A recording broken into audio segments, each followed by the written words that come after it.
萧家可真是会挑日子，许世子女和萧四爷出殡一块办，新娘子倒了8辈子血霉了。可不是嘛！听说世子娶的江家嫡女是个乡下杀猪女，萧家压根儿没当回事儿。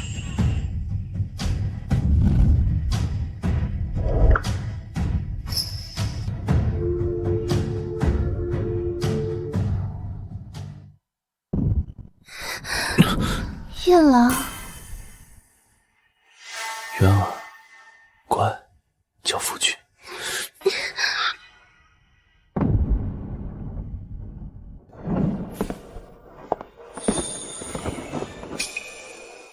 新娘子这么着急进洞房呀？来来来，我给你带路。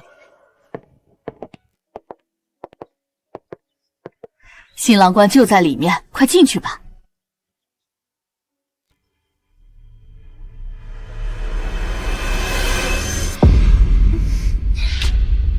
夫君，你说姐姐要是看到他大婚之日，我们这样会不会很生气啊？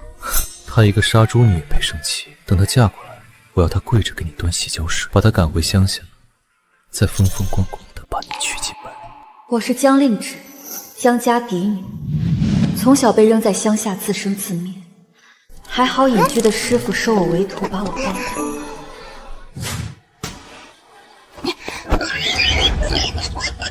江令渊、萧燕，你们费尽心机想把我踹回乡下，做梦！这高门大宅里锦衣玉食、前呼后拥的日子，我江令芷还就要定了。大水！不好了，少爷的婚房走水了，快来灭火啊！救救我的燕儿啊！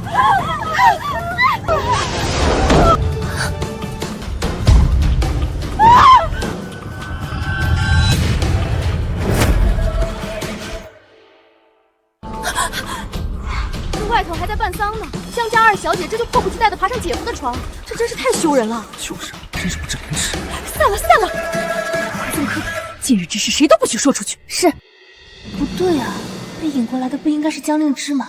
他来闹，萧燕正好顺水推舟收了我，现在这是什么情况？荒唐，简直荒唐！萧燕，你的心腹呢？我怎么知道？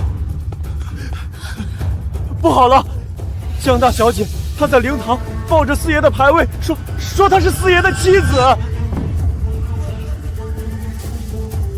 哼！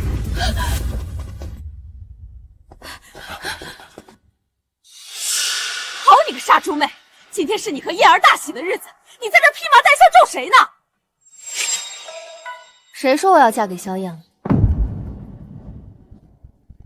今日出门迎我的是萧将军的棺木，那我就是他的妻子。这江令芷莫不是被气疯了？对啊，竟然为了争一时之气，要换亲嫁给萧景逸，纵然他再好，也是个死人啊！你这个疯妇！嫁活人还得斗小三，嫁死人直接当宅主。萧景逸辈分高，以后萧燕见我还得恭恭敬敬喊声四婶，这波不亏。这丫头有点意思。孩子，守寡的日子可不好过呀。老夫人，守寡再苦，也苦不过守着让我蒙受奇耻大辱的夫君。将军为国捐躯是英雄，却未曾留下一儿半女，令芷愿为他收养子嗣，让他100年之后仍有香火供养，求老夫人成全。行，你既然铁了心，那我丑话说前头。您说，做了景逸的寡妇，你这辈子生是他的人，死是他的鬼。要是敢不安分，我就送你去底下陪他，放七叔想都别想。就这，你还嫁吗？姐姐如此深明大义，一定不会反悔的，对吧？就是，令人都有我的孩子了，我必须娶她，就算小叔死了，你也得。我是你的长辈，你敢这么对你长辈说话？我嫁。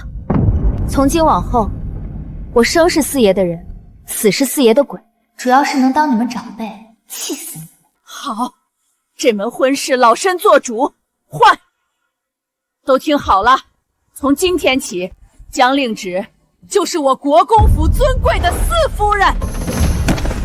老夫人，四爷他没死，他活着回来了。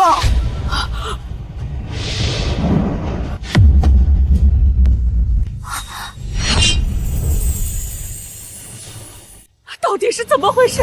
快说！将军遭人劫杀，重伤坠崖。我们以为他殉国了才回来报丧，但他其实是落入了河中，被冲到药王谷，昏迷月余才被认出身份送了回来。快带我去看看！是。我嫁的可是牌位，怎的还带起死回生的？好孩子，你是旺夫的，你一嫁过来，景瑜就死而复生。来，跟我一起去。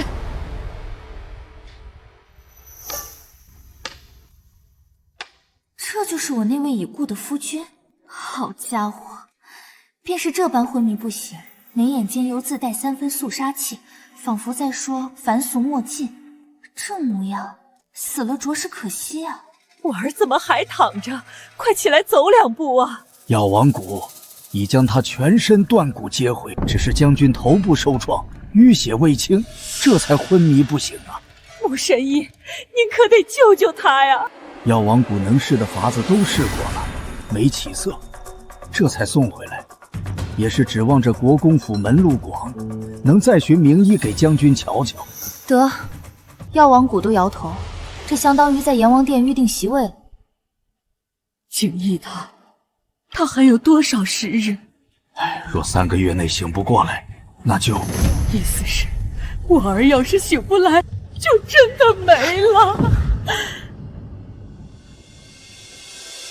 令芷这丫头的确旺夫，若是能和景逸圆房怀个孩子，景逸说不定就能彻底醒过来了。令芷啊，我求求你！别，老夫人，您有话慢慢说。您这一跪，折寿我10年。令芷，你是景逸的妻子，能不能为他留个后？留后？跟一个昏迷不醒的人，这难度是不是有点大？我一个人他也完成不了啊，他倒是动一下呀。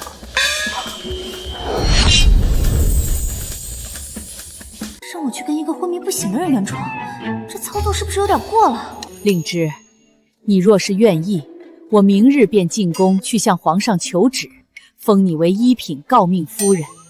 若你为景逸产下子嗣，不论男女，家中公产有你一份。若能一举得男，老身再从司库出20万两银子，商铺100间，良田1000亩，给你们母子傍身。20万两，还有田有铺子。我在乡下干各种脏活累活，连吃顿饱饭都是奢侈。圆房生个孩子，就有这泼天富贵，干了！好，我答应。割活死人圆房，江令芷，你真不知羞耻！我一定会把这件事告诉江家。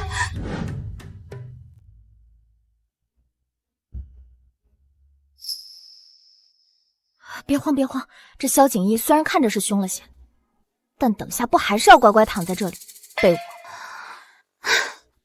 罢了。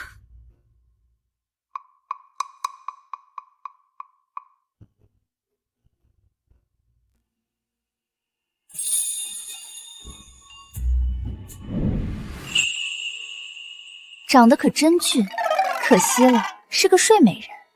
不过也好，你要是醒着，我这强人所难的戏码还真不好继续。我就当是拿你这睡美人换泼天富贵啦，不亏。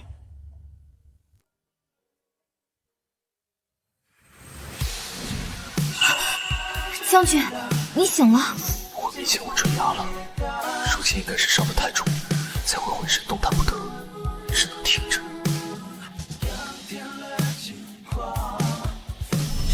夫君，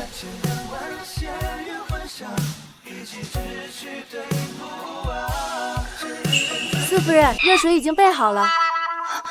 四夫人，我成亲了，难道是母亲做主给我娶回来宠媳的？我堂堂镇北将军，怎会沦落到靠一个女人来救命？成亲累了一天，今天就算了，明天再和你圆房吧。什么？哎，还是你舒服，往这儿一躺，天塌下来都不用管。我要是能跟你似的，后天也往这儿一瘫，看谁还能逼我回江尚书府那个火坑。江尚书府那位江家姑娘，不是应该嫁给我大侄儿吗？难道这原本该是我的侄媳妇？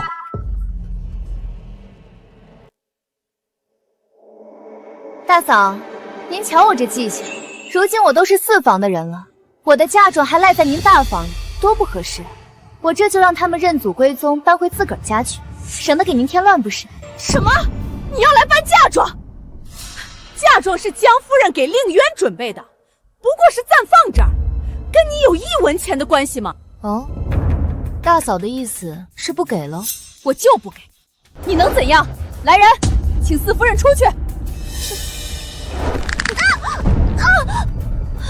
大嫂果真不还，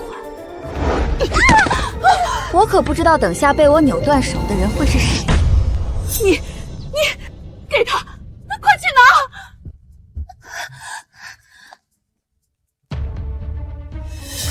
四夫人，嫁妆箱子都是空的。好你个楚婉莹，我正愁没人给我练手呢，你敢私吞我娘给我的东西？行，明日回门，看我怎样连本带量拿回我的嫁妆。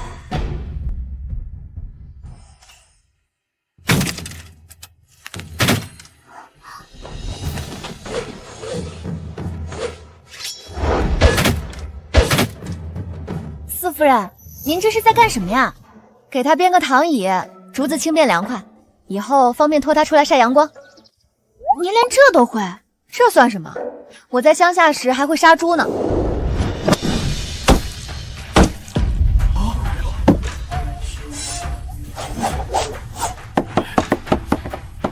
宁止这刀法比几10年的老屠夫还利索。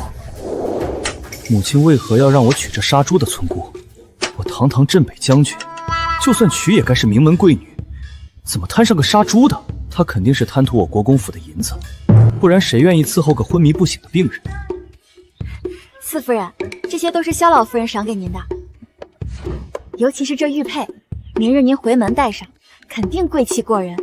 您娘家人知道你在国公府日子过得好，便安心了。他们不会在意的。我娘当年为了生我，雪崩没撑过来，我爹痛失爱妻，一眼都没瞧我，就叫奶娘把我打包送乡下了。若不是萧老夫人执意要我怕是早就被忘在乡下了。怎会如此？他们也太过分了！我从乡下回尚书府，我亲爹看都不看我一眼，亲哥也是面都没露过。要不是想给我娘的牌位磕个头，我才不回去找不自在。没想到她在江家过得如此凄凉。也是，若是过得好，又何至于要嫁给我这活死人？那您更得打扮得漂漂亮亮，让夫人娘亲在天之灵也放心。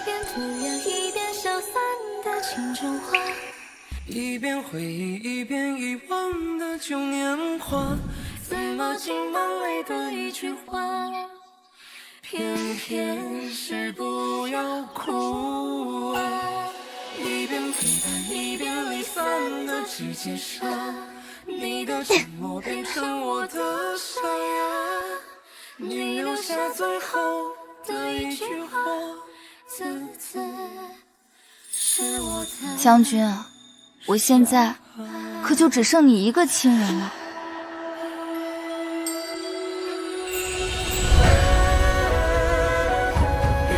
你争点气，赶紧醒呗。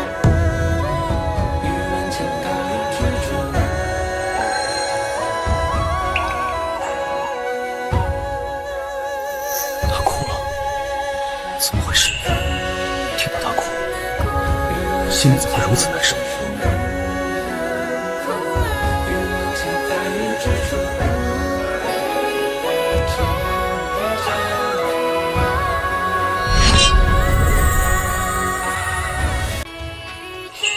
哭什么哭？我可不是娇滴滴的人，有的是力气和手段。当务之急是要给将军绵延子嗣。这就好了。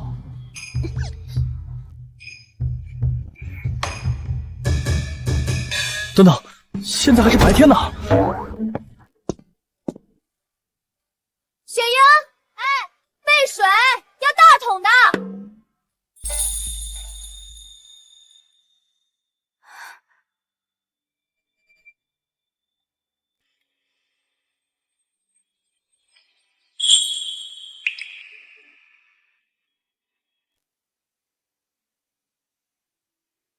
哟，将军这身板儿，平日里没少下功夫啊。这女人怎么如此大胆？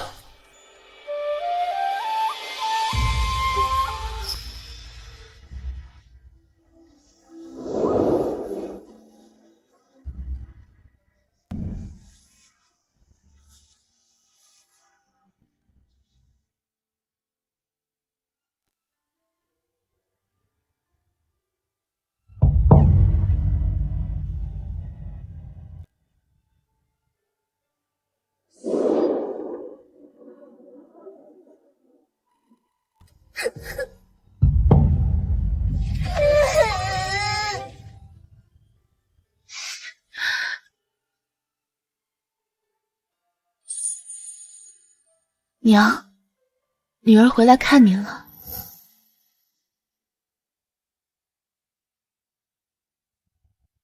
有人吗？四夫人回门省亲了。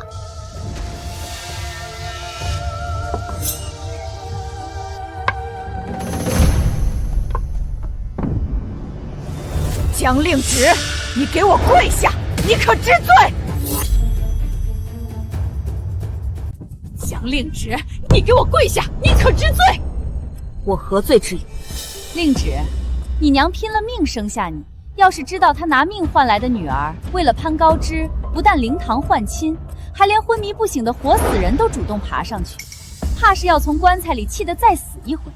你这个不要脸的小贱人，跟青楼里的妓女有何区别？你们好一个倒打一耙！分明是江令渊在我的大喜之日，跟萧燕在我的婚房白日宣淫，我才被迫换亲给了四爷。不可能，我同令渊一同长大，他不是这样的人。对啊，令旨，就算萧燕再怎么胡来，好歹他也是萧家的长房嫡孙，以后是要袭爵的。令渊和你一同嫁给他，互相帮衬，不是很好吗？谁要跟他共侍一夫？令渊再怎么过分，也比你不知羞耻嫁给一个活死人要好。令旨，你今日回门准备了什么回门礼？该不会是两手空空回来的吧？你们一群有眼无珠的混账，配我给你们准备回门礼吗？你居然敢这么说长辈和兄长！来人，给我把他按住，家法伺候！我倒要看看是谁教训谁！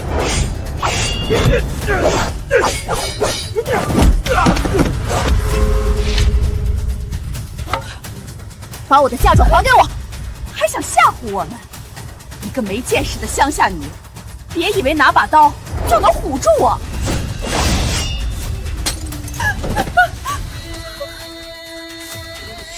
下一刀，我可就不敢保证萧在哪里了。在被窝的库房里。来人，跟我走！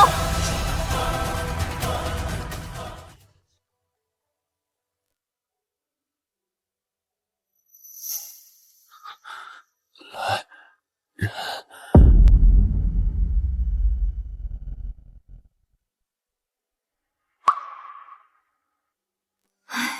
我真是魔怔了，竟盼着将军醒了，能去给四夫人撑腰，也不知道四夫人怎么样了。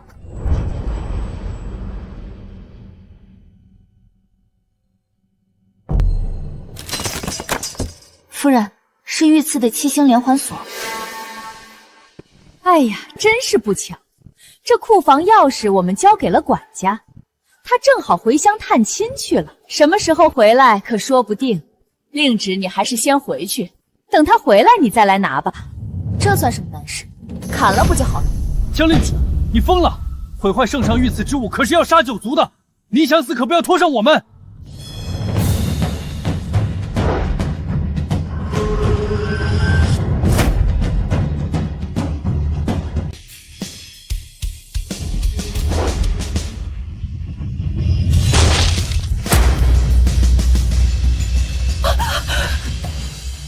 夫人当心！令旨小姐，您嫁去守活寡便罢了，如今竟拿砍刀劈祖宗库房，这传出……这里是尚书府，你打我！尚书府怎么了？像你这等长舌贱婢，打就打了，还要挑地方吗？姐姐，你换妻还要砸门墙，你一个鸠占鹊巢的人，还有脸论强？你敢打我的渊儿，我跟你拼了！哎呦！反了天了！江令旨，你这忤逆不孝的乡野村妇，别想拿走渊儿的嫁妆！还愣着干嘛？拦住他！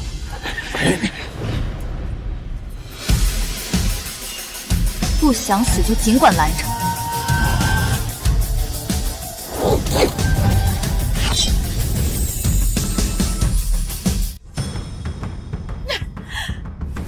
野蛮粗鲁，果然是乡下养大的杀猪匠，半点大家闺秀的样都没有。杀猪匠怎么了？我那杀猪匠师傅可还是前朝古贡之臣，文韬武略无一不精。我能学到多少本事，你们还真不知道。江令旨，你别以为你成了那个名存实亡的萧府四夫人，就可以拿走令渊的嫁妆，还愣着干嘛？拦住他呀！识时务者为俊杰，各位这个月的月钱总算没白拿。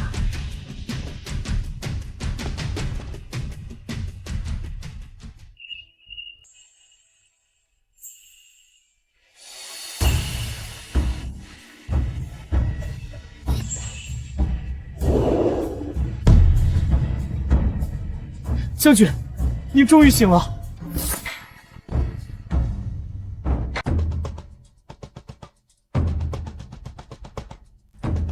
老天爷呀！我江家是造了什么孽呀？找起来这么个活土匪，这是要把我们家底儿都搬空啊！江令旨，你给我住手！出来！令旨，你眼里还有没有尊长？我是国公府四将军的夫人，我的地位远在你之上，怕是你还要对我请安。你放肆！江令旨，萧将军如今是个活死人，说不定什么时候过世，谁不知道你的四夫人身份徒有虚表？你与其操心我，不如想想如何将我那些被贪没的嫁妆一件不少的补回来。嫁妆容后再议。把和离书拿来。是老夫人。你如今仗着四夫人的身份为所欲为，等四将军死后，必定大祸临头。今日你签了这和离书，也可尽早免去祸事。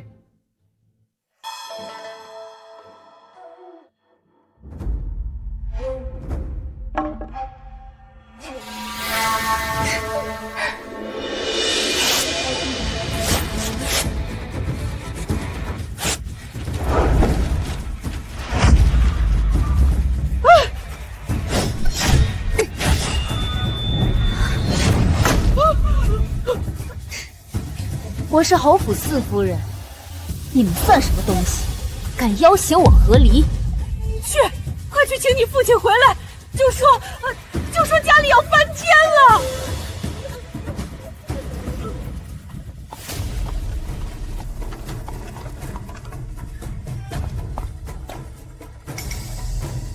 你是说，江家正在逼我夫人与我和离？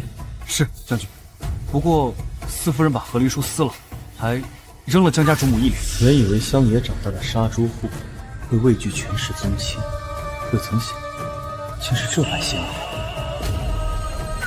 且慢下车，我倒要瞧瞧这出戏他们打算怎么唱。等老爷来了，看你还怎么嚣张！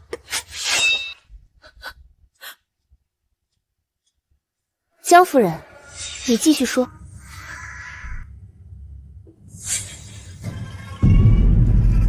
父亲，姐姐砸了库房，拿刀追着母亲砍，祖母都被她气倒了。孽障！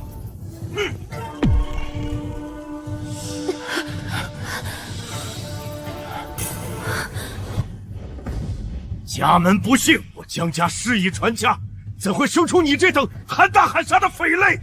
你娘为你而死，你非但不知感恩，反来祸害全家，不孝的东西！不孝？你也配提我娘？反了！逆女，给我跪下！来人，请家法！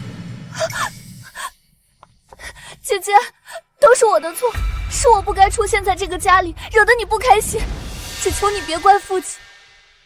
要是有气，你就打我，我绝不躲闪。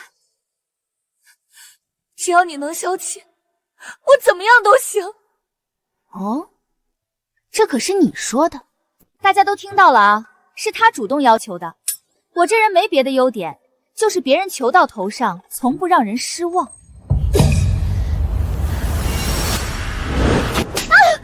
这一巴掌打你鸠占鹊巢，夺我父爱；这一巴掌打你颠倒黑白，毁我清誉；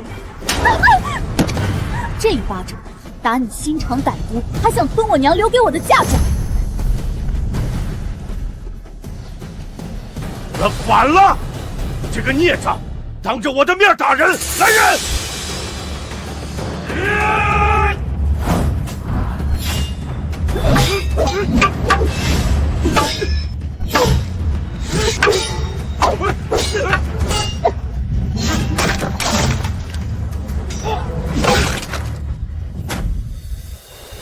今日我亲手教训你！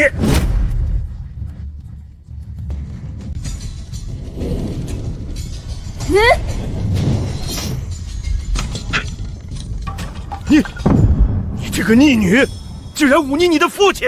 父亲，从今天起，我就和江府断绝关系。都点清楚了，我娘留给我的一根线也不要少。回夫人，剩下的这60台件件齐全，连塞香脚防磕洞的旧棉花都没给他们留。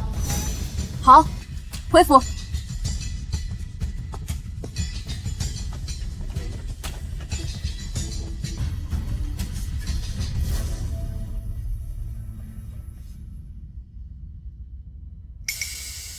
江令旨，说到底，这国公府里真正做主的是长坟。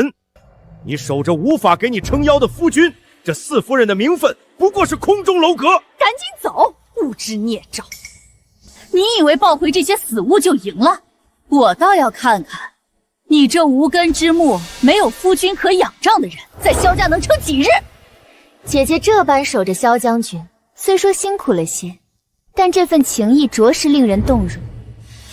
若是姐姐真能换来一座贞节牌坊，倒也是美事一桩呢。你们再敢咒我夫君一句试试！他竟这般维护我夫君是为国征战的大英雄，他就算躺着，也比你们这些站着说风凉话的人强多了。英雄，在他心里，我竟是这般模样。躺着，他未必还能站起来。江令旨，你以为你攀上了高枝，其实是竹篮打水一场空。你们一个个的，就这么怕我坐在萧家四夫人的位置上？我夫君是身负国运的英雄，自有天佑，阎王爷都不敢收的人，就一定能好起来。姐姐，我真是心疼你。药王谷的神医都已断言，你又何苦自己骗自己？江令渊，你再说一遍，谁敢再咒我夫君，我跟他拼命！冥顽不灵，放肆！何人敢在此非议我国公府四公子，陛下亲封的骁骑将军？我们不过是陈述事实。你一个萧府下人，在我尚书府门前喧哗，不合适吧？哦，不知诸位在陈述什么事实，不妨说与本将军听听。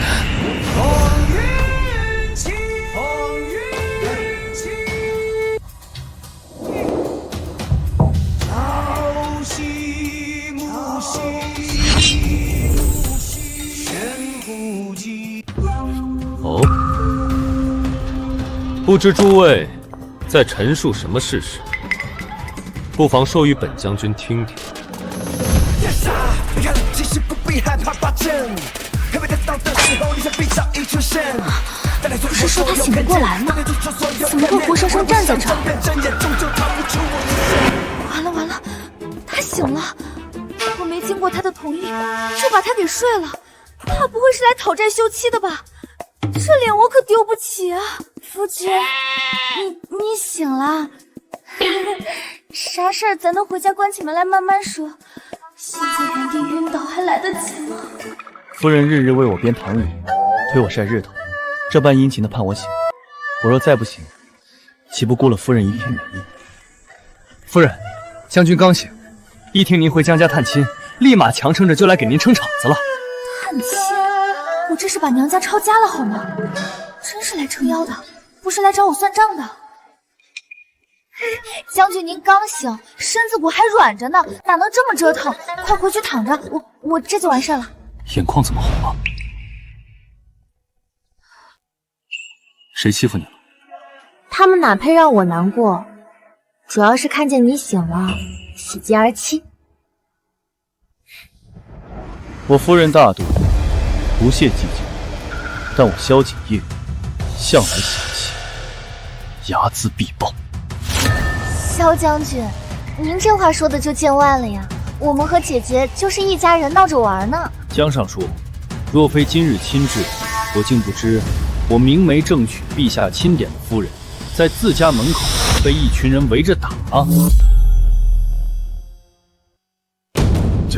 将军息怒，是老夫治家无方，惭愧。治家无方，那本将军替您治治。夫君，我有个主意。说。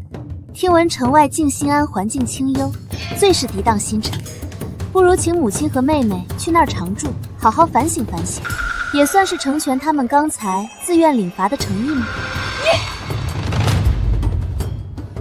就依四夫人所言，来人，送夫人和二小姐去静心庵，即刻动身。父亲，我肚子里可有香艳的骨肉。未出嫁和人苟混，你来人！带他们二人去面壁思过。夫君，咱们回吧，这儿乌烟瘴气的，再待下去怕熏着您。好，帮着夫人抬嫁妆回国公府。是将军。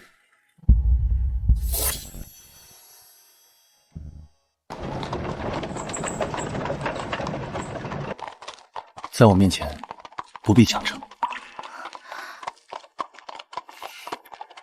从此，萧家就是你的家，我就是你的家人。说的好像你能跑了似的，你可是我花了老大劲儿才嫁得的夫君。跑不了。所以夫人日后立威撑腰，乃至闯了祸要收拾烂摊子，都记得有我这个家人在。这可是你说的，以后我可就赖上你了。求之不得。原来被人毫不犹豫的选择和维护，是这种感觉。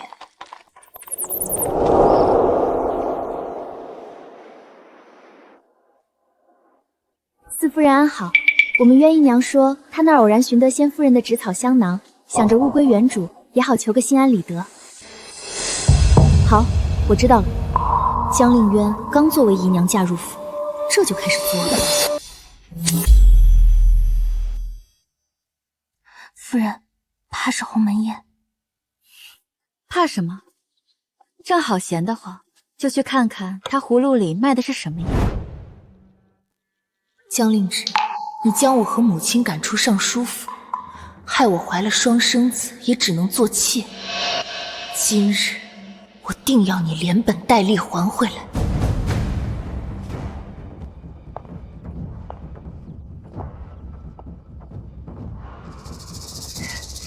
姐姐肯赏脸过来，妹妹我就安心了。香囊就在梳妆盒里，姐姐自取便是。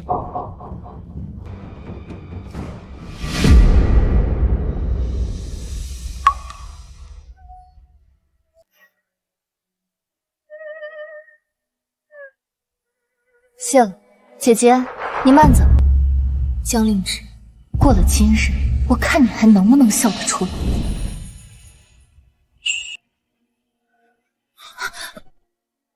怎么了？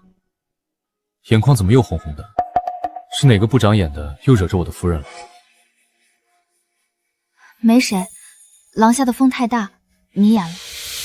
不好了，不好了！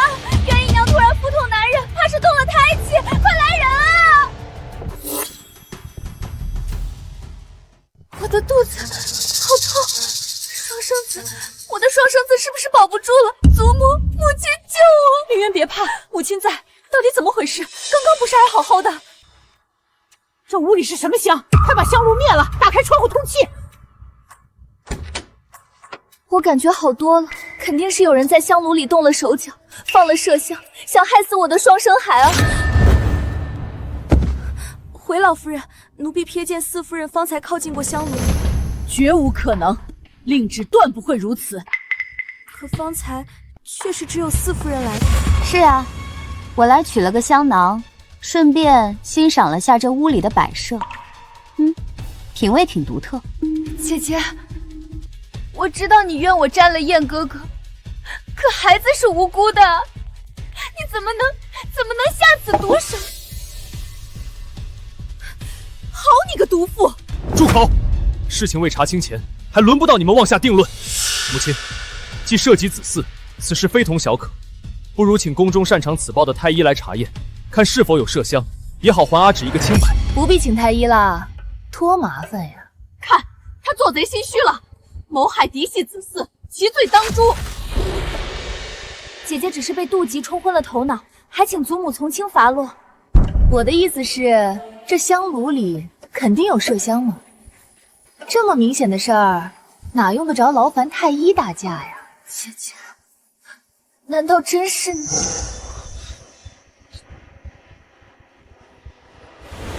春柳呀，你眼神可真好。那你瞧仔细了，我当时是用左手还是右手碰的香炉呀？是双手。奴婢亲眼看到四夫人您双手捧着那香炉晃了晃，当时还以为您是稀罕，没成想……姐姐，你怎能如此狠心？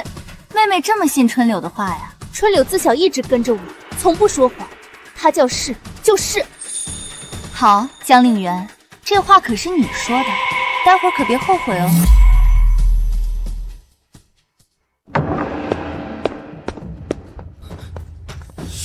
江令旨，你就是嫉妒我娶令渊，居然狠心害他肚里的双生子，毒妇！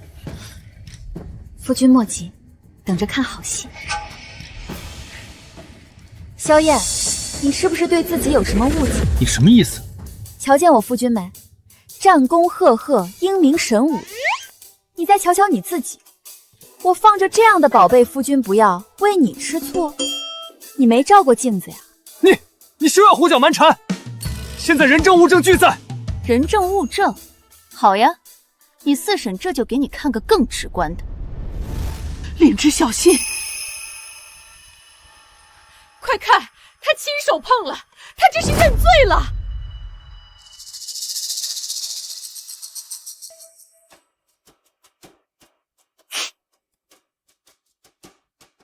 瞧见没？我对沉香木过敏。要命！怎么把这茬忘了？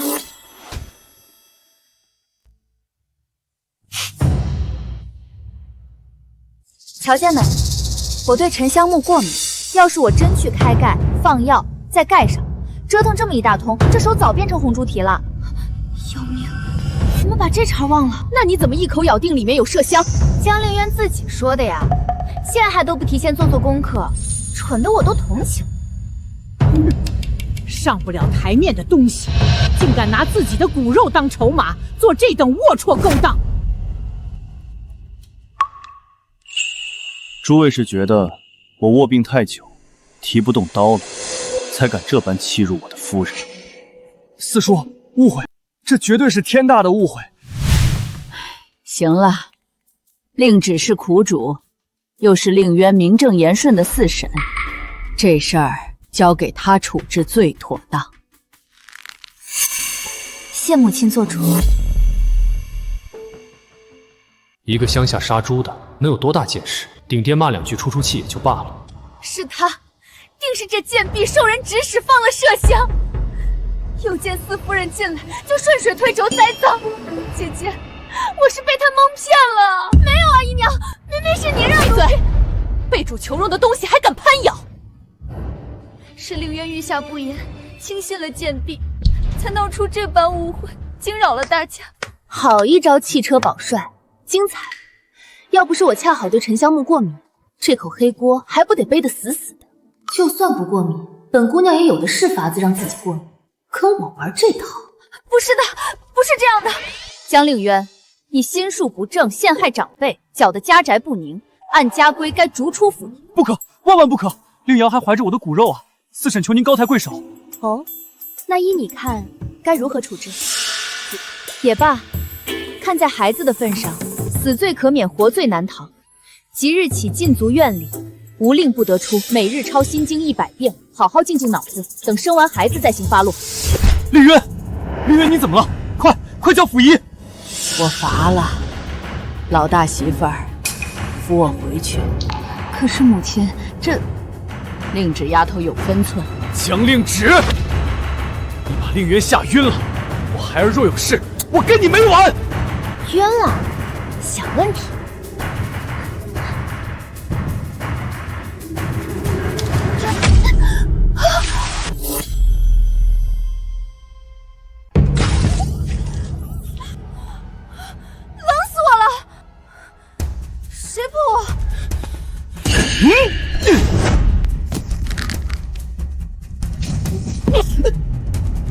萧燕，放肆！给我跪下！你个杀猪女，凭什么让我跪？就凭我是陛下亲封的一品诰命，更是你如假包错的四婶婶。你顶撞长辈还想动手，萧家规矩喂狗了？这该死的杀猪女，在国公府也敢这么狠！目无尊长，言行无状，看来不请家法你是学不乖了。你想干嘛？来人！把萧燕给我拖去祠堂，结结实实打20板子，再罚跪3天祠堂，静思己过。没有我的允许，一滴水1粒米都不准送。江令芷，你敢！我母亲绝不答应。你母亲啊？可老夫人刚才说了，这儿归我管，难道大房要抗命不成？拖走，拖走，别耽误渊姨娘养胎。江令芷，你个毒妇！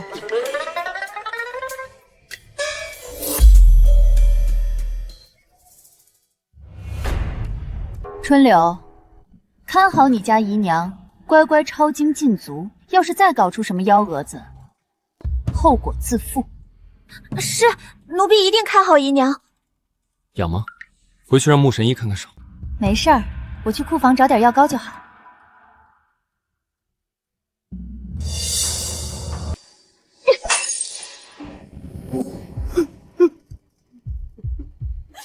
反了天了！那个杀猪的竟真敢动家法，还敢恶我燕儿！他眼里还有没有我这个主母？他仗着四叔和祖母横行霸道，再不管，这后宅要改姓江了！做梦！萧家后宅还轮不到他撒野，你好好养着，这口气母亲一定给你出。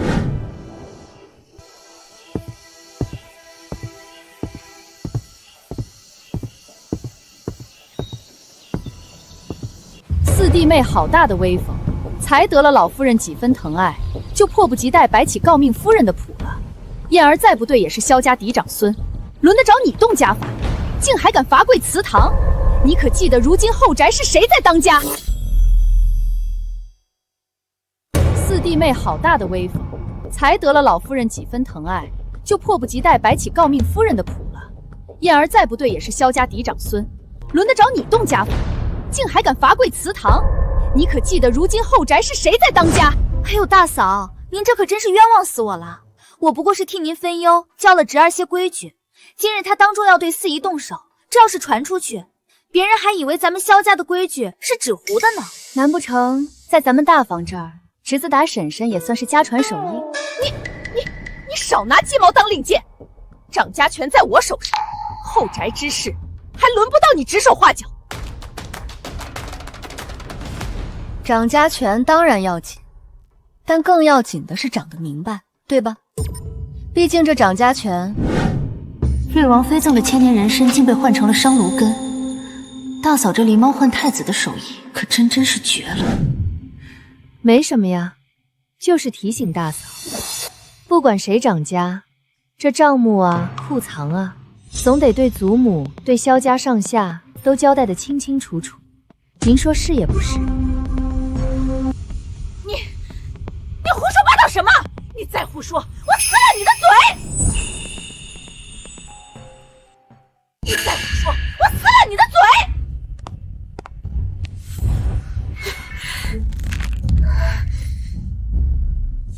母亲，您定要为儿媳做主啊！四弟妹如今眼里哪还有长幼尊卑？她责罚燕儿也就罢了，方才更是对我百般讥讽，嘲笑我管家无能。我掌家这些年没有功劳也有苦劳，岂容一个心气这般践踏？那你想如何？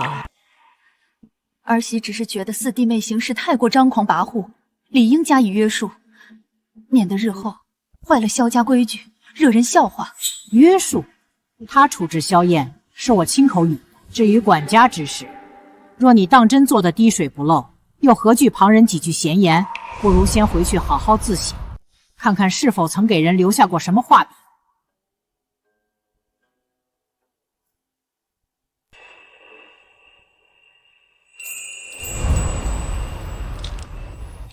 母亲万福。方才狄侍卫来回话，说穆神医嘱咐了，夫君外伤虽愈，但元气大伤，须得用上好的人参细细温补才行呢。完了，这杀猪女要坏事。景瑜的身子要紧。去年瑞王妃来府上探望时，赠了一支上好的千年人参，正好给他用。你去库房取来便是。母亲，瑞王妃所赠必是重礼，如此贵重之物，儿媳可不敢独自经手，可否请母亲一步，与儿媳一同前往库方查验取用？完了，这杀猪女要坏事。也好，人老了，是得多走动走动，便一同去看看吧。我也同去。府中库藏我最熟悉，正好帮母亲和四弟妹找找。老夫人、四夫人，这便是瑞王妃赠的那支千年人参。令芝，你快拿去给景怡用上吧。这可真是个宝贝儿，便宜我家将军了。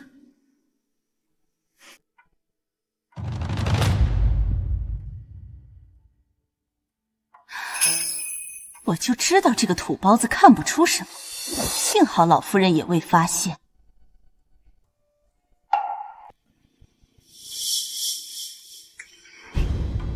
母亲，这只恐怕并非千年人参。江令芷，你胡说什么？这分明就是瑞王妃所赠的千年人参，库房记录的清清楚楚。你一个乡下来的，懂什么人参？休要在此信口开河！母亲，儿媳虽出身乡野，但机缘巧合下曾跟随一位老医师辨识过药材。人参气味清雅醇厚，根须密集而韧。您看此物，形虽似，但表皮粗糙，闻之有一股淡淡的土腥气，且须根易断。这并非千年人参，而是商炉根。荒谬！母亲，您别听他胡说。他这是故意找茬，想显摆自己。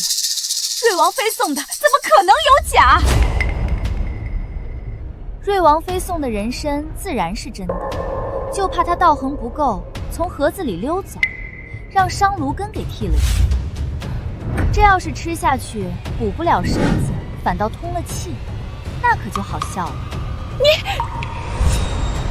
是不是叫个明白人一验便可？速去请穆神医过来，就说萧府有重赏。是老夫人。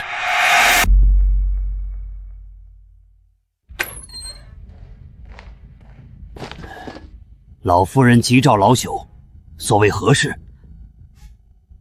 劳烦神医给瞧瞧这宝贝疙瘩，可是那千年参王？回老夫人，此物绝非人参，乃是商鲁根。行死而致异，药性相悖，且微带毒性，万不可入药。若我夫君误服，会如何？此物与将军现在服用的活血之药相冲，若一同煎服，只怕华佗在世也难救。大嫂，您见多识广，明明知道是伤鲁根，还说是人参，您这是想要我夫君再躺回去吗？岂有此理！库房种地，竟出这等偷梁换木的勾当！陆氏，你作何解释？母亲明鉴，儿媳实在不知啊，定是底下人捣鬼，或是入库时便弄错了。许是瑞王妃那边。大嫂这话说的可就更有趣了。瑞王妃何等尊贵，送礼还能送错了？退一万步，就算送错了，这验收华央入库登记的人，难道是个睁眼瞎？依我看呢，这库房里怕是耗子有点多，还不止偷吃了这一处呢。你休要落井下石，血口喷人！母亲，此事非同小可，关乎全府上下安危体面，必要彻查到底，水落石出才是。好，此事便交于你处置。是。即刻封锁库房，所有账册物品一律封存，无我命令，不得擅动。所有相关管事全都给我请到旁边厢房候着，我要挨个亲自审。这丫头虽在乡野长大，行事倒有主母风范。母亲，经查库房与账册多处不符，除人参被换外，另有江南云锦3批被换作猎丑，却仍按云锦报账。采购的上等黄芪、当归，实则多是被换次品，这些是相关票据。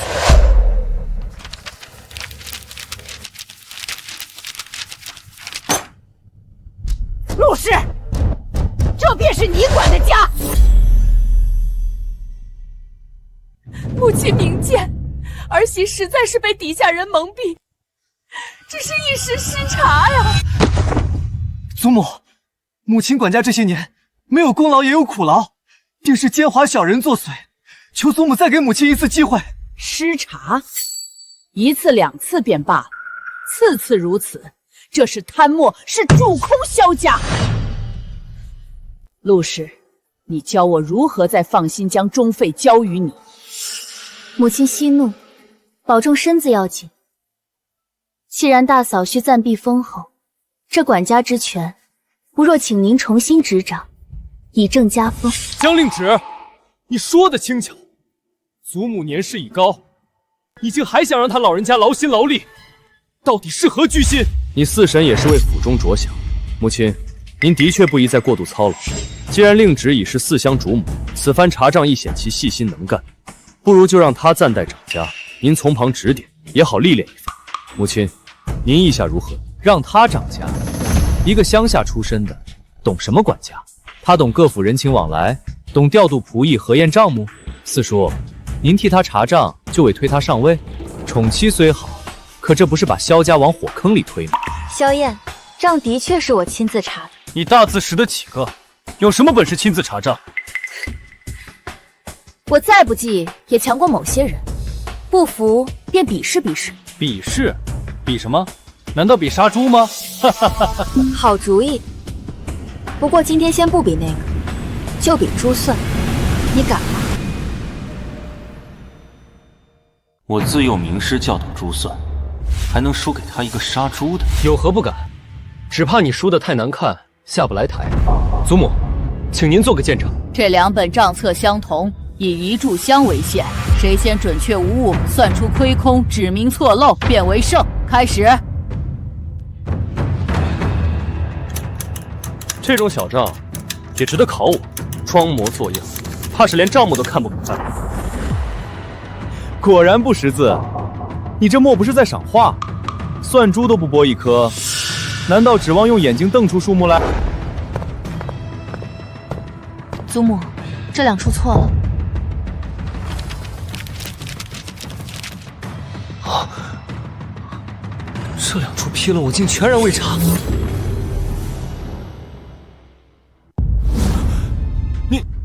你是如何算出来的？谁规定算账一定要把算盘拨得震天响才算快？又是谁说的？乡下丫头就一定不识字，不会算账？我们乡下人也是要收租算账的好吗？陆氏，这还只是你前年的账本，往后的我们慢慢细算。师傅，您当年像唐僧念经一样逼我学这些时，我可真没想到，第一份功德竟是用来超度一个纨绔子弟的嚣张气焰。多谢您老人家了。算账快又如何？不过是投机取巧。掌家之人须得文武双全，方能服众。胡闹！萧燕，掌家与武士何干？休要无理取闹！文武兼备，方能震慑下人，应付外物。她一介女子，手无缚鸡之力，日后如何代表萧家与其他府邸往来？若遇急情，又如何护得住家业？江令旨，有本事与我再比一场武士。若你武士能胜，我便心服口服。夫君，无妨。他既不服，我便打到他服，省得日后总有人拿我的出身说事。令旨，不必理会他的混话。母亲，既是立威，便须立得彻底，打得一拳开，免得百拳来。请母亲准许我与萧燕武士一场，要比什么，随你挑。我骑射卓绝，京中子弟里也是数一数二的，这次绝不可能再输，定要他好看。好，就比骑射，看谁才是真有本事。罢了，去校场，点到为止，不可伤人。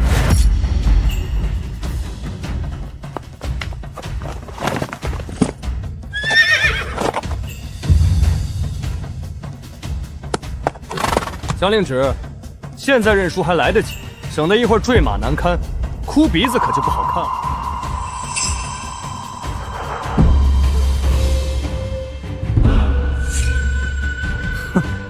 连马都不会挑，选这么匹烈马，看你怎么赢我！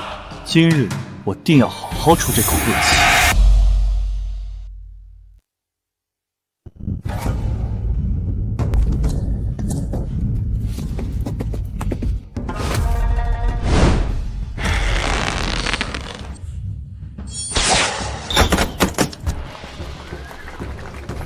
好剑法！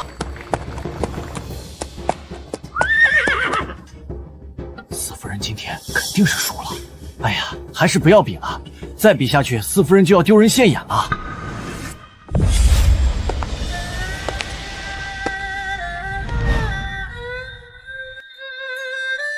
江令旨，他怎么在这儿？啊！曾是木仙云野，走到人间，激情于天地，摇铃草木谢，此生不作乱。拂一株水仙，抬头月，投远望来山川。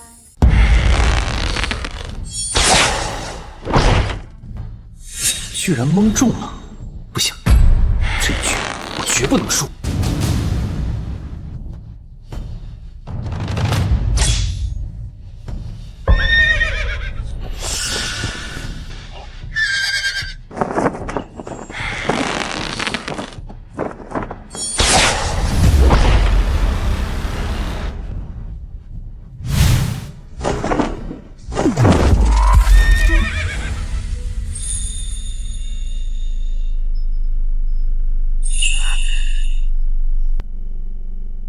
有没有受伤？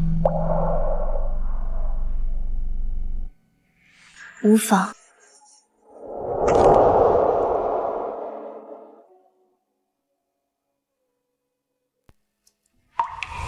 如何，大侄子？现在可心服口服了？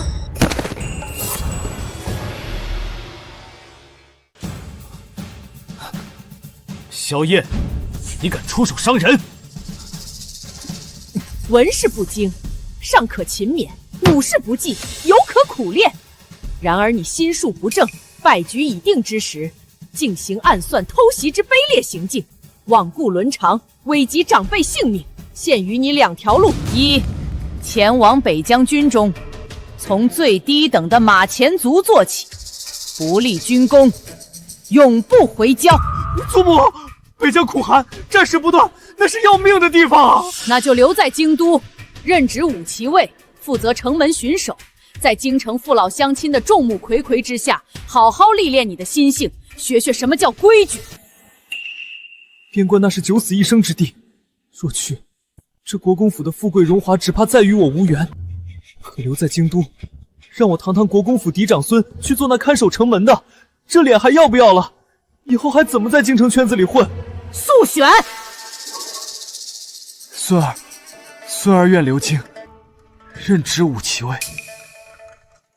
望你记住今日教训，好自为之。今日各位皆是见证，四夫人将令指纹是合账，明察秋毫，武士骑射，临危不乱，其才其能其德其勇，皆足以服众。师父，您教我藏锋守拙，明哲保身。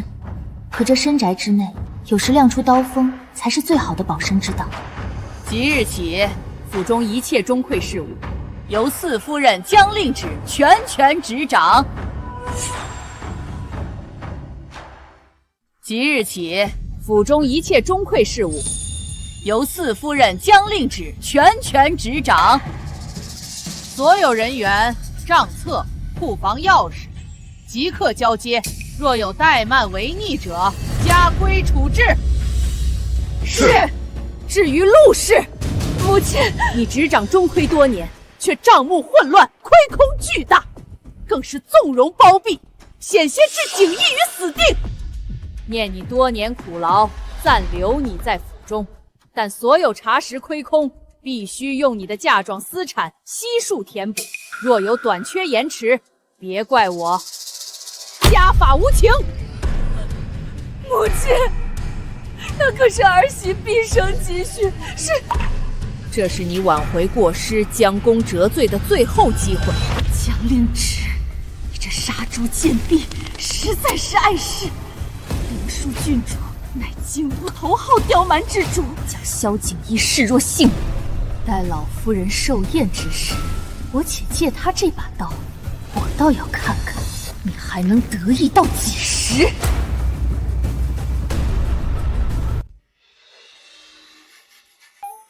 没想到萧燕竟然能做出这种事，还好你没出事。放心，就算你不来，我也有办法平安无事。殿下，是不是牵扯到了伤口？不碍事。坠马也非儿戏，你可知我当时心都快跳出来了。好啦，真的没事儿。我师父教过我独门绝学，我可是得了真传的，一般人对付不了我。你这位师傅，当真深藏不露。师父，他们都说您从前是神武门的大将军，可真威风。当大将军之前，老夫也做过几年文官。丫头，这世道文武之道犹如车之两轮，缺一不可。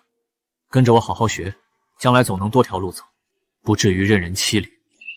小芷，看仔细了，战场搏杀与抛除、扑除、解牛其理相通，皆在顺势与循系。这招破军，中宫直进，一击必中。他就是个前朝退休的老头，不爱张扬罢了。看我自己在乡下无依无靠，就随便丢了点保命的本事给我。你家人？我母亲一生下我就离世了，我父亲不待见我，把我送到乡下。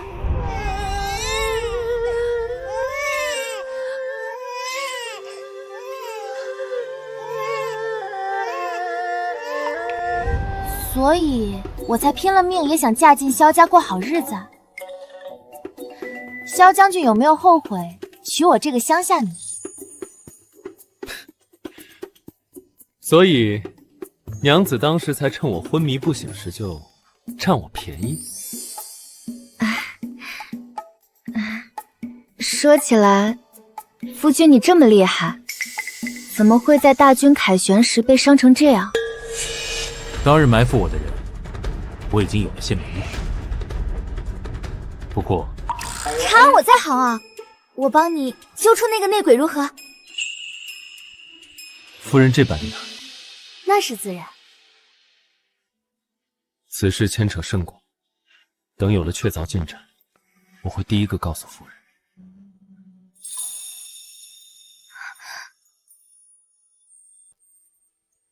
奇怪，我这是怎么了？老夫人的寿宴马上就开始了，我先过去了。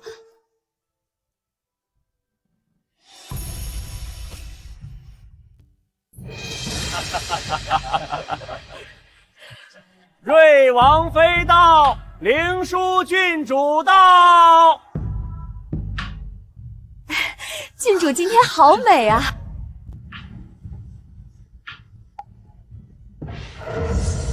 就是这个乡下丫头抢走了我的锦衣哥哥，我对她痴心一念，她却娶了这么个玩意儿。这位就是四夫人吧？久仰久仰，果然是与众不同，气质很特别呢。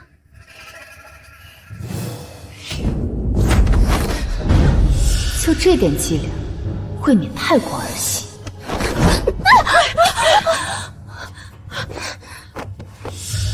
江令旨，你好大的胆子，竟敢推本郡主！郡主明鉴，要怪也得怪这地太滑，又或是您这身华服太过耀眼，被晃得站不稳了。您说是不是？郡主殿下息怒，快请入席吧，宴席就要开始了。令旨，到这边来。他不过是一个乡下泥腿子，又胆大包天的灵堂换妻，整个国公府不是应该鄙夷他吗？他们一定是看在锦衣哥哥的面子上，锦衣哥哥不可能喜欢此等女人，一定是被逼的。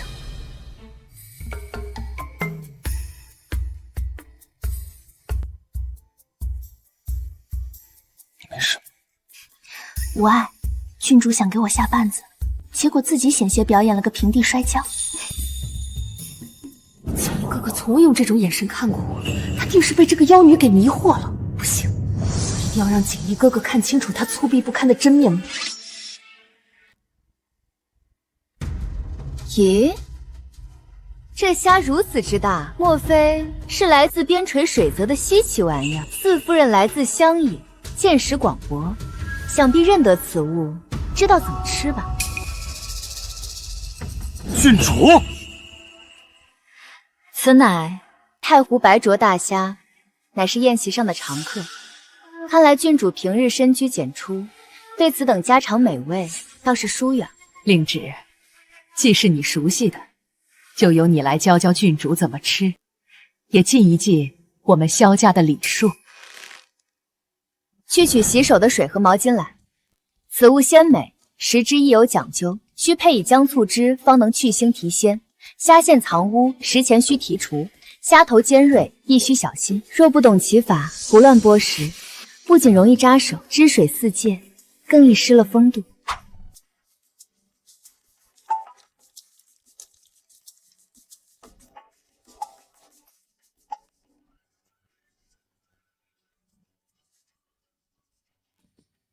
母亲，您尝尝。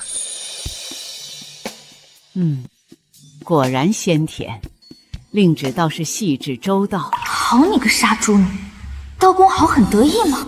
气死我了！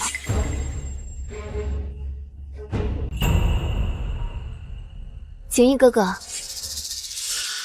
你帮我剥。杀猪女，你输了。锦衣哥哥心里只有我，我就知道，锦衣哥哥对他好肯定是假的，他喜欢的人一定是我。我就知道锦衣哥哥对我最好了。锦衣哥哥，我从小便喜欢你，听闻你的噩耗，我痛不欲生，甚至去暗中为你祈福了1个月。可不是嘛，京中谁不知道郡主打小就对四弟你一往情深呐？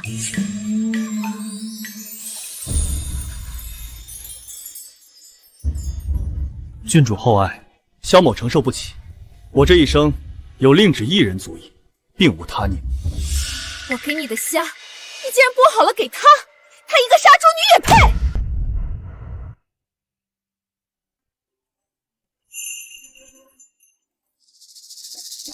郡主殿下别激动，人一急就容易说胡话。不过呢，景逸是我正牌夫君，他给我剥虾，这叫夫妻情趣，合理合法，还带甜味儿。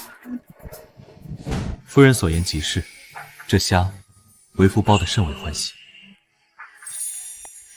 我怎么觉得这虾剥的竟比批君报还要成就感？郡主若是羡慕，不如请王妃赶紧帮您物色一位专属剥虾师，到时候别说剥虾，剥核桃都有人伺候，何必眼巴巴瞅着我们这盘呢？你竟敢羞辱本郡主！娘，我娘绝不会放过这个杀猪女的。罢了，萧景逸再好也是个短命相，断了念想正好。不过今日确实理亏，得给萧家一个台阶下。舒儿，还不住嘴，脸还没丢够吗？舒儿年纪小不懂事，这镯子是西域进贡的冰种翡翠，冬暖夏凉，最是养人，就当是给四夫人压惊了。母亲非但不帮我，还反去讨好那杀猪女，莫非是中了什么邪术？四夫人，得饶人处且饶人，今日之事就此作罢可好？母亲，您真是糊涂了，那是我几笔里是求而不得的冰种翡翠啊，怎就便宜了这杀猪女？杀猪女，你若识相就赶紧退下来。王妃娘娘客气了，郡主天真烂漫，我怎会与她计较呢？这镯子我就却之不恭了。郡主以后若是想吃虾，随时来府上，我让厨娘好好教您怎么剥。夫君，你伤势初愈，穆神医嘱咐需饮食清淡，固本培元，方有益于日后为我们萧家开枝散叶呀。这百合安神，山药健脾，多用些，身子好了才能陪着我呢。不知羞，这种话也敢当众说？我夫人转述医嘱，有何不妥？难道郡主比神医还懂调理之道？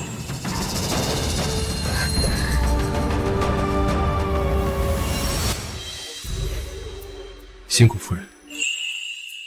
四弟和四弟妹真是亲蝶情深，令人羡慕啊。只是成婚也有些时日了，日日这般恩爱，怎的弟妹这肚子还未见有动静呢？莫不是老天爷都觉得有些事强求不来，终究是门第有别，不太相配。哎呀，多谢大嫂提醒。说起来，京郊红罗山的送子观音可灵了，尤其是有福气的人去求，一求一个准儿。那确实灵验。要说有福气，谁能比得过嫂子您呀？年纪轻轻就为萧家添了2位嫡孙，这福泽真是深厚的，令人好生羡慕。哼，乡下丫头就是没见识。不如大嫂发发善心，替我去求一求，让我也沾沾您这天大的福气，说不定我下个月就能怀上啦。红罗山那99节天阶，一步一叩首才能到山顶。这个杀千刀的贱婢，竟然想让我去替他受这份罪。四弟妹可真会说笑。大嫂，莫非你不愿意？令侄我虽有心替你，却怕反倒误了你的机缘。心诚则灵，我倒是真怕嫂子心不诚，反倒误了我。你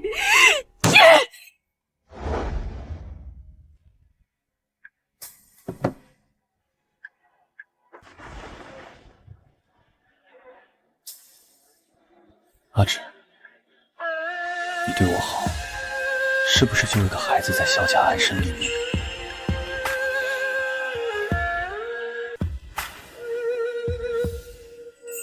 当然是。果然，我只是个工具人。即便只是工具人，令芷为我做了这么多，我也会对他好。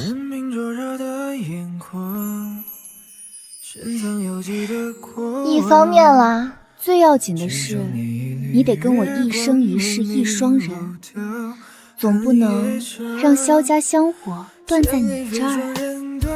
当然，老夫人许的那些金山银山更要紧。古杯酒味，只盼旧人无恙。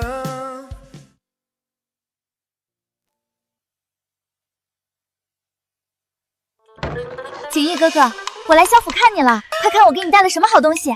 这可是南疆特供玉肌膏，去疤生磨，效果一流。你身上那些刀疤剑伤，一抹保证还原成小鲜肉。郡主还请自重，我是有妇之夫。没事儿，景逸哥哥，我可以等。你是喜欢我的。我要沐浴就寝了。郡主请回。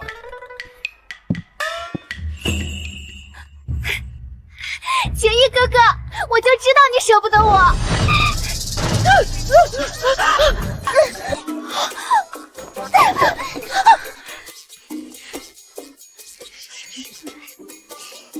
郡主还真是热情似火，不过扑身前记得先擦亮眼睛看清楚。就听说嫁错人的，可没听说过扑错夫君的。郡主，需要再纠缠，就算我没有取令旨，也不会喜欢你。萧景烨，我好心送温暖，你居然公开处刑我！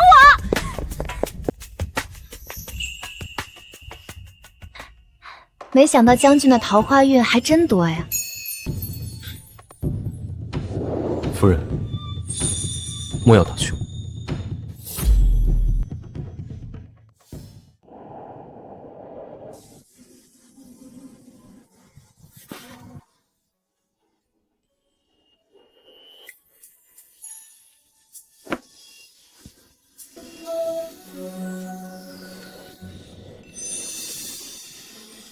天寒，莫要冻着。以前在乡下，冬天比这冷多了。令旨，以后每一个冬天，我都不会让你再感觉到冷了。小时候一直羡慕其他人有爱他们的家人，没想到有一天我也能拥有。这里的伤疤还疼吗？皮外伤早已无碍，这些伤有些是在北京留下的。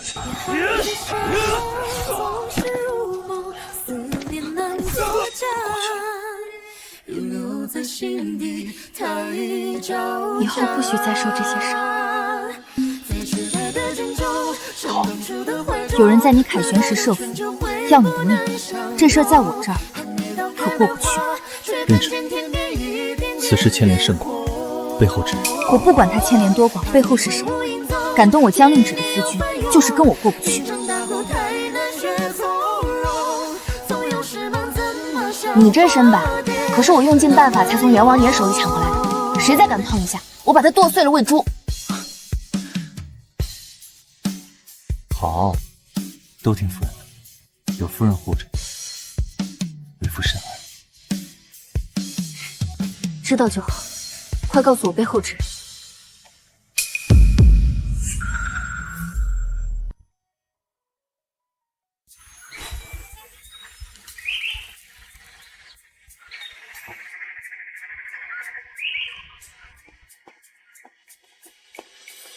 杀猪女，别以为有锦衣哥哥护着，你就真成了凤凰。这萧府的水深着呢，小心淹死。郡主真是关心我，连我会不会游泳都惦记。不过这萧府的水再深，也深不过郡主的心思吧？你牙尖嘴利，本郡主今日就教教你什么是尊卑规矩。来人，给我掌嘴！且慢，我这人皮糙肉厚，怕硌着诸位的手。倒是郡主您想清楚，这一巴掌下去，打的可不只是我的脸，更是萧家和瑞王府的交情。郡主息怒，姐姐，郡主金枝玉叶，你让着些也是应当的。硬来不妥，不如……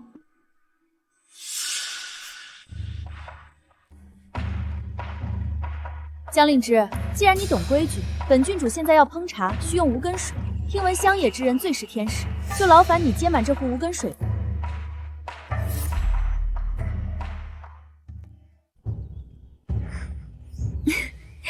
姐姐最是灵巧，这点小事儿定难不倒你。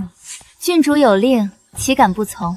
这接无根水啊，最讲究机缘，急不得，还请郡主移步凉亭稍坐，慢慢等候。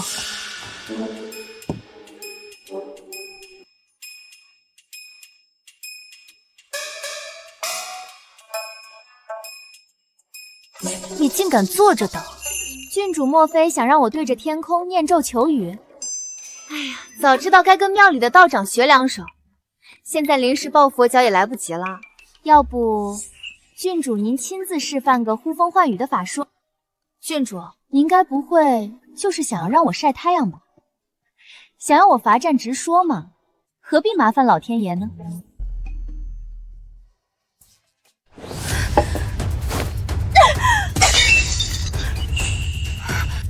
你强词夺理，本郡主看你就是存心怠慢，这就是你们萧府的待客之道吗？郡主，这壶此刻在哭呢，他等了半天没等到无根水，反倒等来了一场粉身碎骨。老身方才听见有人在质疑我萧府的待客之道。老夫人，我不过是想让四夫人接些无根水烹茶，她却百般推诿。祖母明鉴，郡主只是心直口快，想必是四嫂久在乡野，不懂风雅。是呢，我们乡野之人最是实在，不像有些人大晴天非要接雨水，接不到就砸壶泄愤，这风雅我确实学不来。郡主，无根水乃天赐之物，今日天晴日朗，你让令旨如何变出雨来？还打碎了这御赐的白玉壶。我不知道这是御赐之物。郡主今日心气不顺，留在府上也是徒增烦恼，不如回王府好生静静心。来人，送客。江令旨，你给我等着！他不知道，难道你也不知道吗？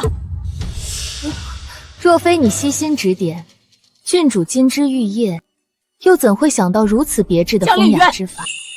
江令渊，你身为萧家妇，不明事理，不劝善行，反而煽风点火，酿此大祸。祖母，即日起，每日抄写女诫50遍，好好思过。祖母，孙媳知错了，祖母开恩。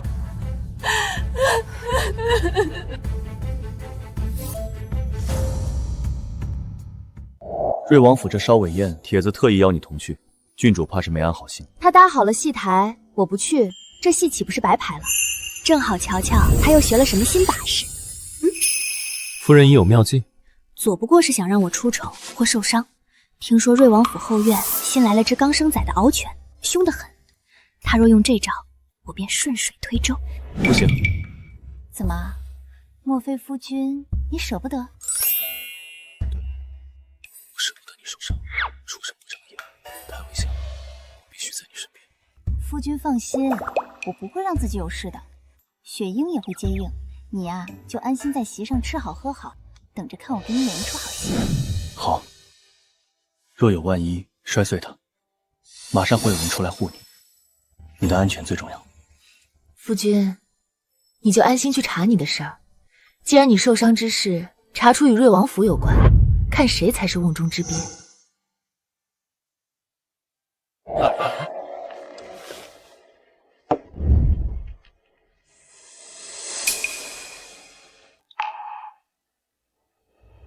不好了，萧四夫人出事了！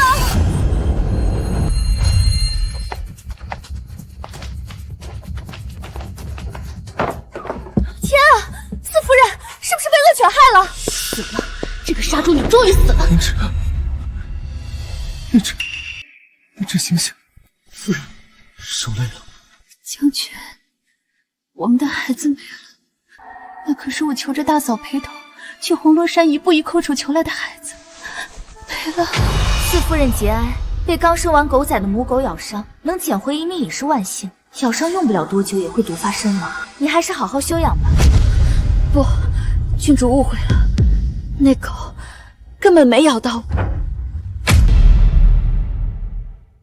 是我我为了躲避扑咬，脚下不稳，重重摔在地上，这才惊动了台青，流掉了孩子。将军，我对不住你。今日之事，你若不给萧某一个交代，我萧景业便是血溅金銮殿，也要告御状讨个公道。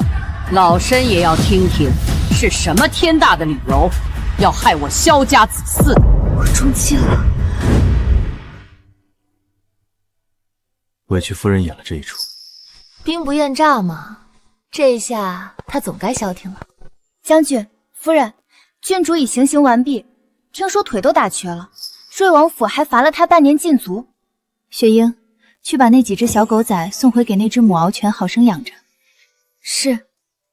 对了，老夫人为您请了穆神医来。我无碍，你打赏了他便是。罢了，你让他进来，正好给我家将军瞧瞧。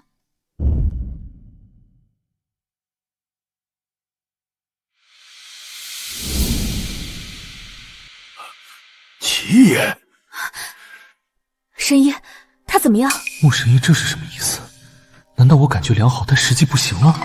穆神医，您给我交个底儿，我夫君这身子是不是虚得厉害？您直说无妨，是得用虎鞭鹿茸，还是得炖十全大补汤？我能扛得住，大不了我把嫁妆当了，也得把他这身子骨养结实。将军的旧疾竟去了8九，体内余毒也被一股生机化去。如今脉象平稳，再调养些时日，必能恢复如初。太好了，谢谢穆神医。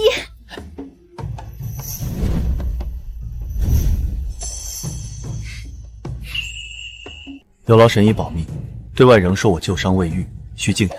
明白明白，只是这实在医书难载啊！全赖我家夫人旺夫，她可是有本事从阎王手里抢人的。可不，将军娶我，怕是前世敲穿了9981只木鱼才换来的福报。我这旺夫命格，怕是比您的金针还厉害些。阎王爷翻生死簿见到我的名后，都得添上几笔阳寿呢。是，所以为夫必将夫人时时捧在掌心。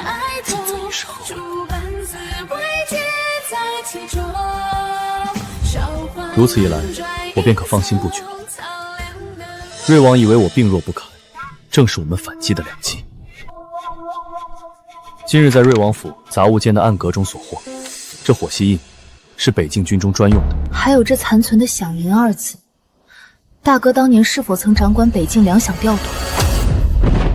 莫非我当年北境遇伏，并非意外，而是他们贪墨军饷，东窗事发，欲杀我灭口？大哥，难道他也参与其中？太过巧合，将军，此事必须彻查到底。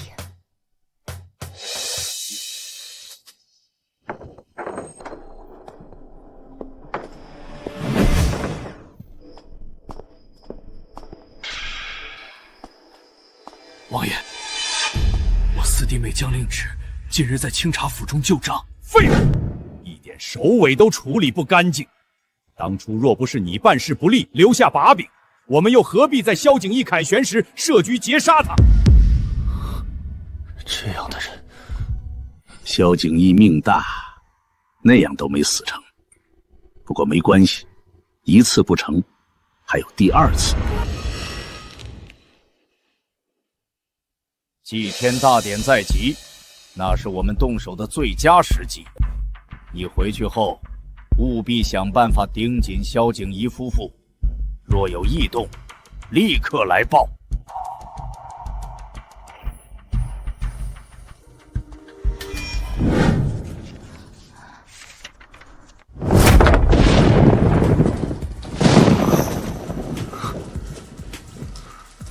夫君，夫君，你怎么了？出什么事了？令旨，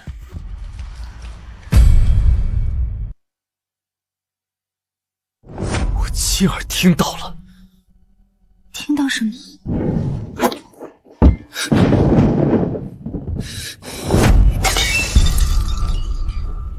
是我大哥与瑞王合谋贪墨了军饷，他为了钱权，竟联合外人要置我于死地。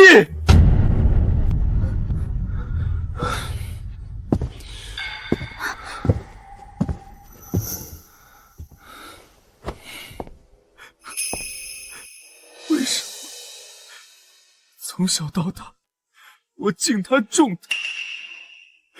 父亲去得早，长兄如父，为何会是他？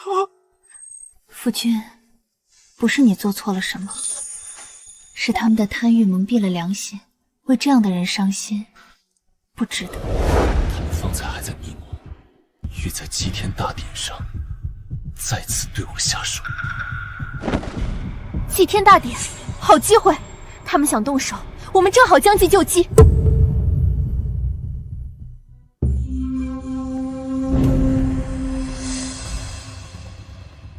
瑞王竟敢贪墨，死难将士的抚恤金都敢克扣，简直罪无可赦！好大的胆子！陛下息怒，这证据烫手。瑞王殿下这回可真是贪得无厌。不过陛下，咱们要是现在掀桌，岂不是白白浪费了一出好戏？臣妇这儿有法子，既能保全皇家颜面，又能让瑞王殿下自己挖坑自己跳。上前来。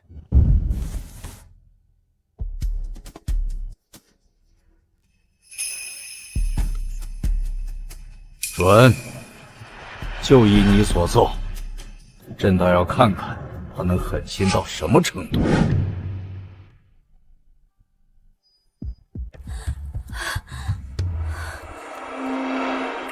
不好了，夫人，将军被陛下关进诏狱了。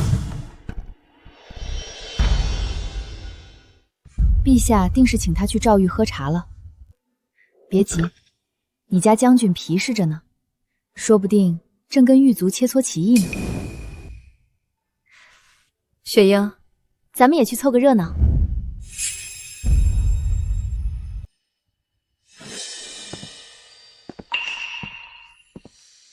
夫人，您已经看了一整天了，歇歇吧，眼睛都要看坏了。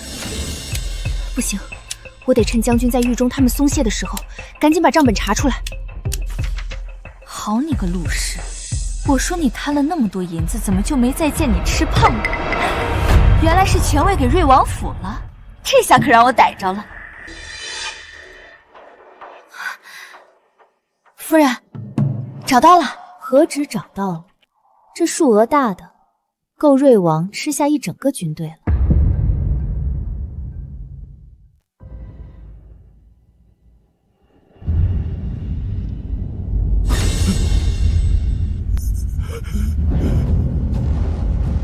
瑞王竟敢谋反！来人！臣在，将这逆贼拉去斩首，悬首示众3日，其党羽统统按谋逆罪论处，严惩不贷。陛下饶命，我是被逼的，是萧敬平，对，是萧敬平撺掇我的。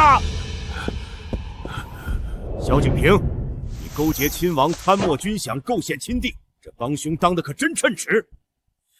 念其最终未酿成大祸，且乃国公之后，革去一切爵位官职，抄没家产，一家人发配边疆，永世不得回京。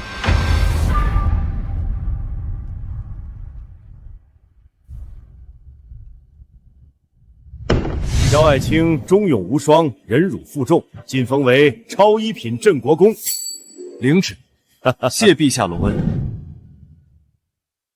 世袭罔帝，赐丹书铁券，掌京畿卫税与北境兵权。往后朕的安危，可都交给你了。臣谢陛下。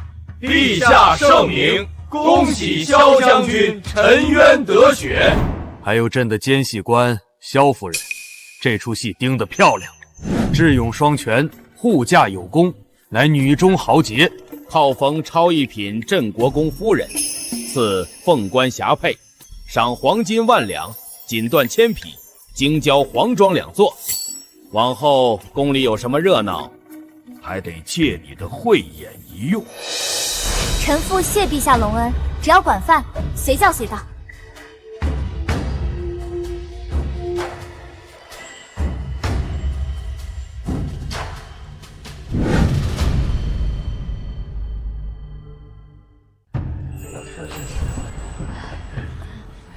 四爷、四夫人，真是天造地设的第一对，羡煞旁人了。四夫人，您真是有福之人，望夫一子啊！夫人，今日这酒味道似乎格外好。那还不是因为喝酒的人心情好。江令旨，你害得我要去流放，孩子也因此没了。今日我就要你血债血偿！你去死吧！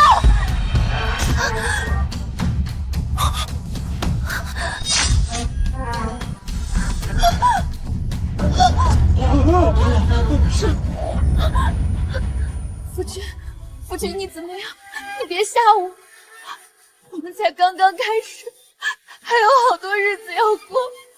我爱你，我真的不能没有你。这是怎么了？快让开，让老夫看看！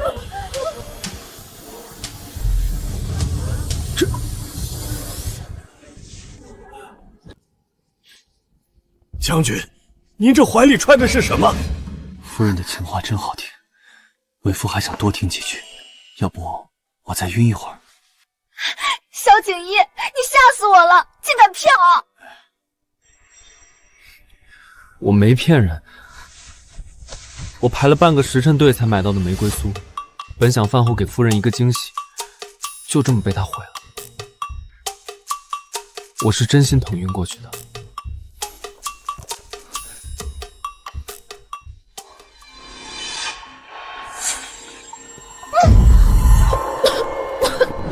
令旨，你怎么了？穆神医，快看看他！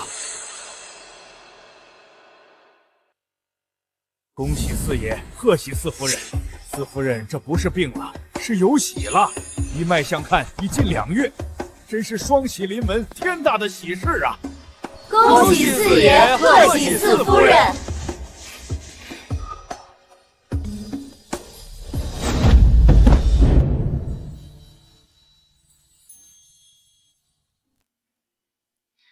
以后不许再这样吓我了，万一那匕首再偏几分。没有万一，任何情况下我都会陪在你身前。只是可惜了那盒玫瑰酥，排了可久的队。现在闻不得太甜腻的味儿，可能宝宝不喜甜食。我们的孩子定会像你一样聪明勇敢。那我希望也能像我一样幸福。